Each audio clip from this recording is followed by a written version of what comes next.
இன்னைக்கு நம்ம வீடியோவில் விநாயகர் சதுர்த்தி ஸ்பெஷலாக இனிப்பு கொழுக்கட்டையும் கார கொழுக்கட்டையும் எப்படி செய்யறதுன்னு பார்க்க போகிறோம். இந்த கொழுக்கட்டை எவ்வளோ நேரம் ஆனாலுமே நல்லா சாஃப்டாக ரொம்பவே சூப்பராக இருக்கும். ஹலோ ஃப்ரெண்ட்ஸ், வெல்கம் டு சமையல் டிலைட்.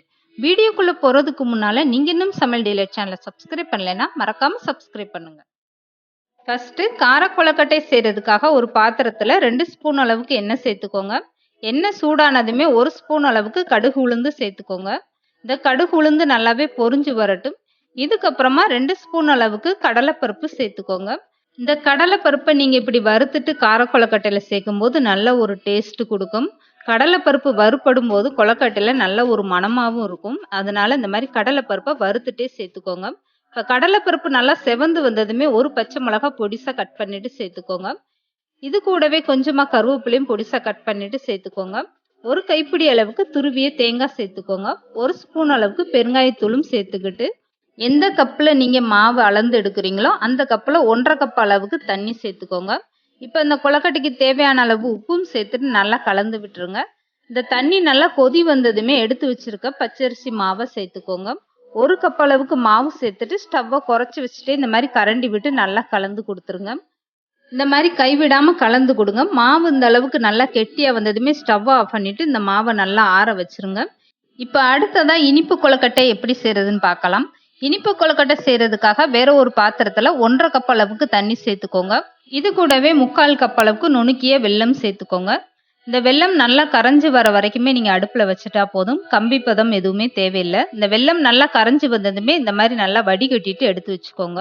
இப்போ அதே பாத்திரத்தை நல்லா சுத்தம் பண்ணிட்டு இது கூடவே 1 ஸ்பூன் அளவுக்கு நெய் சேர்த்துக்கோங்க. இந்த நெய் நல்லா சூடானதுமே 2 ஸ்பூன் அளவுக்கு பாசிப்பருப்பு சேர்த்துக்கோங்க. இந்த நெய்யில் பாசிப்பருப்பை நீங்கள் வறுத்து விட்டுட்டு சேர்க்கும் போது இந்த கொழுக்கட்டையில் நல்ல ஒரு டேஸ்ட் கிடைக்கும். இந்த பாசிப்பருப்பு நெய்யில் நல்லா வறுப்பட்டதுமே 1/2 மூடி அளவுக்கு தேங்காய் பொடிசாக கட் பண்ணிட்டு சேர்த்துக்கோங்க. இது எல்லாமே கொழுக்கட்டைக்கு நல்ல ஒரு டேஸ்ட் கொடுக்கும். இப்போ தேங்காய் சேர்த்ததுமே கரைச்சி வச்சிருக்க வெள்ளை தண்ணியும் சேர்த்துக்கோங்க. வெள்ளை தண்ணியும் சேர்த்துட்டு இதை நல்லா கலந்து கொடுத்துருங்க. இது கூடவே 1/2 ஸ்பூன் அளவுக்கு ஏலக்காய் தூளும் சேர்த்துக்கோங்க. இந்த தண்ணி நல்லா கொதி வந்ததுக்கு அப்புறம் மாவை சேர்த்து கலந்து கொடுக்கணும். இப்போ இந்த இனிப்பு கொழுக்கட்டைக்கு தேவையான மாவோடைய அளவுன்னு பார்த்தீங்கன்னா 1 கப் அளவுக்கு பச்சரிசி மாவு எடுத்துக்கிட்டிங்கன்னா 3/4 கப் அளவுக்கு மண்டவெல்லம் எடுத்துக்கோங்க. 1.5 கப் அளவுக்கு தண்ணி சேர்த்துக்கோங்க. இது கரெக்டான அளவு. இப்போ வெள்ளை தண்ணி நல்லா கொதி வந்துருச்சு. இதுக்கப்புறம் எடுத்து வச்சிருக்க பச்சரிசி மாவை சேர்த்துட்டு ஸ்டவ்வை குறைச்சி வச்சுட்டு இந்த அளவுக்கு நல்லா கலந்து கொடுங்க. மாவு இந்த அளவுக்கு நல்லா கெட்டியாக வந்ததுமே ஒரு தட்டில் கொட்டி ஆற வச்சிருங்க. அப்போ தான் கொழுக்கட்டை பிடிக்கிறதுக்கு உங்களுக்கு ரொம்ப ஈஸியாக இருக்கும். இப்போ இந்த இனிப்பு கொழுக்கட்டைக்கான மாவு நல்லாவே ஆறி வரட்டும். இதுக்கு முன்னாடி நம்ம ரெடி பண்ணி வச்சுருந்த இந்த கார கொழுக்கட்டை மாவு நல்லாவே ஆறிடுச்சு.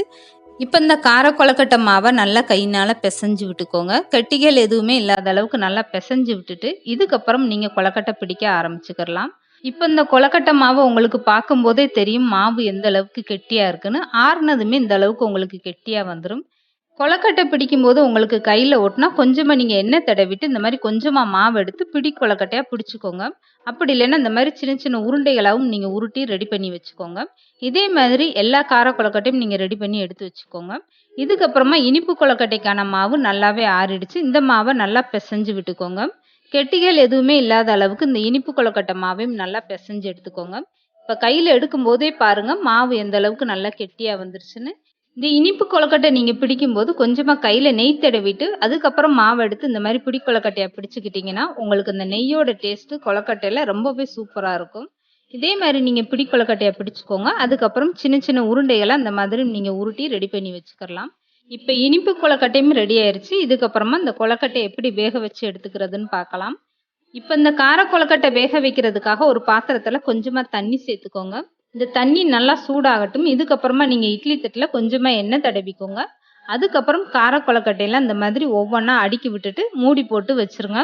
இந்த கொழுக்கட்டை வேகிறதுக்கு கரெக்டாக நீங்கள் 5 நிமிஷம் டைம் எடுத்துக்கிட்டால் போதும். தண்ணி நல்லா கொதிச்சதுக்கப்புறம் நீங்கள் இட்லி தட்டில் கொழுக்கட்டையை அடுக்கிட்டு வேக வச்சிங்கன்னா கரெக்டாக 5 நிமிஷத்தில் சூப்பராக வெந்து வந்துடும். இப்போ பாருங்கள் இந்த கொழுக்கட்டை ஒன்றோடு ஒன்று ஒட்டலை. பார்க்குறதுக்கே எவ்வளோ ஒரு அழகாக ரொம்பவே சூப்பராக வெந்து வந்துருச்சு. கையில் தொடும்போது எந்த அளவுக்கு நல்லா சாஃப்டாக இருக்குது பாருங்கள். இப்போ 5 நிமிஷத்தில் ரொம்ப சூப்பரான கார கொழுக்கட்டை ரெடி ஆயிடுச்சு. அடுத்ததாக நீங்கள் இனிப்பு கொழுக்கட்டை வேக வைக்கும்போது இந்த தட்டில் கொஞ்சமாக நீங்கள் நெய் தடவிட்டு அதுக்கப்புறம் ரெடி பண்ணி வச்சுருக்க கொழுக்கட்டையெல்லாம் ஒவ்வொன்றா இந்த மாதிரி அடுக்கிக்கோங்க. எல்லா கொழுக்கட்டையும் இந்த மாதிரி இட்லி தட்டில் அடுக்கி வச்சுட்டு இதுக்கப்புறம் மூடி போட்டு மூடி வச்சுருங்க. இந்த இனிப்பு கொழுக்கட்டை வேகிறதுக்கு கரெக்டாக 5 நிமிஷத்தில் வெந்துடும். இந்த இனிப்பு கொழுக்கட்டையும் கார கொழுக்கட்டையும் நல்லா சாஃப்டா வர்றதுக்கு நான் சொன்ன அளவுகளோட நீங்களும் ட்ரை பண்ணி பாருங்க. ரொம்பவே அருமையா வரும்.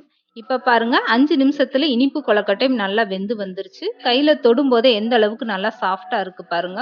எவ்வளோ நேரம் ஆனாலுமே உங்களுக்கு கொழுக்கட்டை விரிசல் விழுகாம நல்லா சாஃப்டா ரொம்பவே சூப்பரா இருக்கும். வரக்கூடிய விநாயகர் சதுர்த்திக்கு நீங்களும் உங்க வீட்ல இதே மாதிரி கார கொழுக்கட்டையும் இனிப்பு கொழுக்கட்டையும் செஞ்சு கொடுங்க. எல்லாருமே ரொம்ப விரும்பி வாங்கி சாப்பிடுவாங்க.